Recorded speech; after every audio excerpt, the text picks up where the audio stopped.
Now, serious question, if you had to choose one of these, which would you pick? A. Stay and live in the real world, or B. Live in the Pokémon world. I'm willing to bet most of you picked B, and I don't really blame you, it's the one I picked. But after watching this video, I'm sure that you'll probably change your mind. As in the Pokémon world, you can see some pretty disturbing ends, far more disturbing than anything in real life. I'm Coffee V, and this is the top 5 most horrifying fates worse than death in Pokémon. Number 5. You know, usually stakes in a Pokemon battle just equate to having to give the winner some money and going back to the Pokemon Center if you lose. Sure, some battles against team leaders or legendaries can have high stakes, but it's not like you're going to get your soul trapped in a trinket if you lose, right? Well, starting at number 5, we have being turned into a doll in the anime. Now, in the games, Sabrina is a friendly gym leader, and if you lose a battle, she'll give you words of encouragement to try again and to follow your dreams. But the anime is like, screw that! If you lose this battle, your body and soul will be forever trapped in a doll, and you'll be subjected to sitting on a shelf for the rest of your life. Like, I'm pretty sure you're not allowed to do that. Why haven't the police been involved with this? Anyway, can you guess what Ash says to these conditions? Okay, you bet! You both gotta have a little more faith in me. God damn it. I've always remembered these episodes for just how creepy and out of place they were. Sure, they tried to add some humour to it, but the overall arc has a very eerie tone. The idea of just turning into a doll and not even being able to move is terrifying. Like, I really hate that. I have a pretty big fear of being paralysed because, well, what can you even do? The answer is nothing. Sabrina even turned her own mum into a doll, and we don't even know how long they've been like this. Days, weeks, months, maybe even years. Like, what if you got lost or something? Say you fell down the back of the sofa and was never found again to be able to turn back. Or what if someone mistook you for an old toy and threw you in the garbage, and all you can do is watch? You get to watch like one scene in Toy Story 3, but in 7D. Wow, it's like you're really there. Although, it doesn't seem like anything like this happened, and since the dollhouse is pretty empty and not full of trainers, we can probably safely assume that Sabrina will just let them go after like a day or so. But if that happened to me, I'd probably be traumatised for life. Number 4. The idea of being a wild Pokemon can be pretty scary, considering you can just be captured and enslaved by anyone at any time. But what if you were a Pokemon that used to be human and still retained your memories of being human? In at number 4, we have becoming a Yamask. Out of all the Pokemon, Yamask probably have one of the worst lives out there. Its black and white Pokédex entries say each one carries a mask that resembles its face when it was human, and each retains its memories of its former life. It also states that they will sometimes look at the mask and cry. So they're well aware of their fate and what happened to them, but there's nothing they can do to change it. Like, imagine being one of these things, having amazing memories of once being human and being surrounded by family and friends, but now being this lonely shadow thing and having to carry a mask that resembles your old face. A little reminder of the happy life you used to live that you'll never be able to go back to. Now, you're stuck either fighting for survival in the wild, or being captured and stuck in a PC for the rest of eternity, so pick your poison. However, I think there's one other Pokemon that used to be human that has an even more tragic backstory and a worse life than Yamask. Number 3. Think back to being a kid. You have your whole life ahead of you, you can be anything, but what if all that was taken away and your future was doomed to be nothing but misery? In at number 3, we have becoming a Phantom. The X and Y Pokédex entries for this Pokemon say that, according to old tales, these Pokemon are stumps possessed by children. Now, that's pretty creepy, but at least it's just an old tale, so there's a plausible chance it might not be true, right?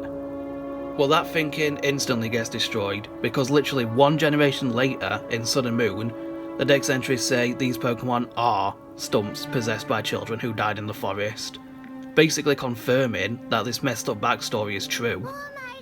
Now, think back to being a child again.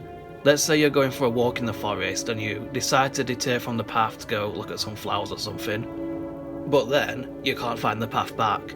You frantically start looking around for the way out, but you have no luck. It starts to get dark, and now you can barely see anything, but you can hear all sorts of noises emanating from around you. You start to run, but then trip over a branch and hit your head and fall unconscious. And then you are left there, to slowly die alone to nature.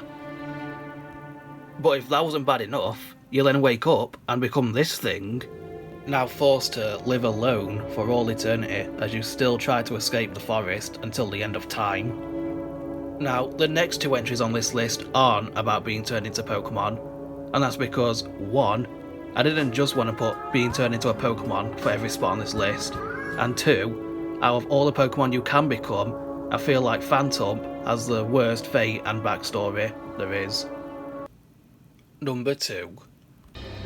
So, what's worse than becoming a wild Pokemon, you might think? How about being sent to a world that wasn't even finished being created and then destroyed? In at number 2, we have Cyrus being sent to the other world. Now, in the games Diamond and Pearl, Cyrus kind of just gets let off the hook, with him just leaving and swearing his revenge.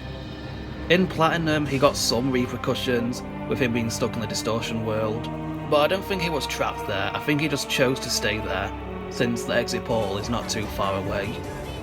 But those outcomes are nothing compared to what happened to him in the anime. It's always the anime. So, in the anime, he actually succeeded in starting to create his quote-unquote new perfect world. But instead of waiting for the creation of the new world to be finished, he got too impatient, and he entered the portal and got sent to the unfinished new world. Like, what does an unfinished world even look like? What would the creatures look like? So, Cyrus literally got sent to the Backrooms, and if that wasn't bad enough, the new world was being destroyed by Dialga and Palkia, whilst it was still being made, with Cyrus inside. And Dialga and Palkia did end up destroying the new world, which leaves the question, what happened to Cyrus? I think there's one of 3 possibilities. Either Cyrus just ceased to exist along with the new universe, which is probably the best outcome for him. Or the universe ceased to exist, but Cyrus didn't, so he's now stuck floating in an endless void. No time, no space, just nothingness. Which is probably the worst outcome for him.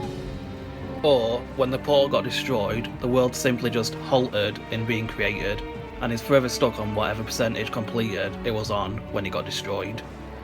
Either way, all these outcomes are pretty horrifying, but there's something way more terrifying than this. A fate so bad, it's not just one of the worst fates in all of Pokemon, but in probably all of any media. Number 1. So, what exactly is the number 1 worst fate than death? How about never seeing death? In Pokemon X and Y, Team Flare plan to use the very creatively named Ultimate Weapon. Now, in Y, Lysandre plans to use it to end all life. I don't really know how this will make the world a better place, but you know, you do you. However, in X, Lysandre plans to use it to make every creature immortal. Now, there is some speculation. I don't know if he's only talking about Team Flare and the player's friend group, or if he's talking about making all life immortal. But let's just assume he's talking about all life, because we like to see the worst possibilities and outcomes. That's just the type of people we are. So, let's say Lysandre won and fired the ultimate weapon in Pokemon X. Sure, it might seem good at first, we all get to live forever, yippee wahoo. But soon, the reality will start to set in. We'll never be able to rest, we're stuck here forever. And with the population rapidly growing, Earth will soon become practically inhabitable. And that's not just talking about humans. All animals, all Pokemon will forever be here. Plants will never die, and will start to overgrow everywhere. Even stuff like microorganisms, which usually have very short lives, will soon start to spread all over the place. There will probably be riots everywhere as well. No one can die, so what's the repercussions to anything? And we can assume everything can still feel pain. So if you do become victim to the new daily purge, you'll be forever stuck feeling all the pain of your injuries, no matter how bad they are. I know I'm saying forever a lot, but that's what makes this so terrifying. But if you think this doesn't sound that bad, then you should probably talk to someone. And also consider the fact that everything is now going to outlive planet Earth. What happens when the Earth gets engulfed by the sun?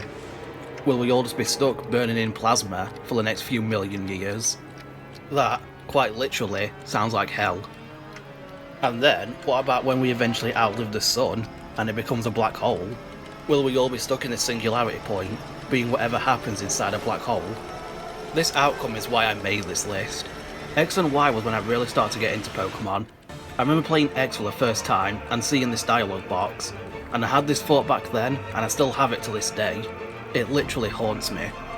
And I've never seen anyone talk about the existential dread that comes from the worst outcome in this scenario. But you want to know what's worse? That this could possibly be canon. As you know, in Ultra Sun and Moon, during the Rainbow Rocket bit, you see all the team leaders, except they come from timelines where they won.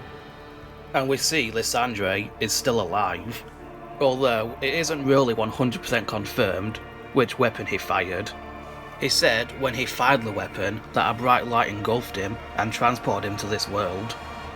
And in Ultra Sun he uses Xerneas, and in Ultra Moon he uses Yveltal, meaning the Ultra Sun version fired the Immortal weapon, and the Ultra Moon version fired the Kill Everything weapon. So what likely happened is Lysandre got sent to the Ultra Sun, Ultra Moon timeline before the weapon could get to him. So in Ultra Sun, he left behind an immortal world, and in Ultra Moon, he left behind a dead world. But that's just my theory. Anyway, this is getting too theory-based. Let me know if you think some of these fates don't deserve to be on this list, or if there are some other fates far worse than these ones that do deserve to be on this list. Either way, let's just pray to the big llama in the sky that we never have to deal with any of these scenarios.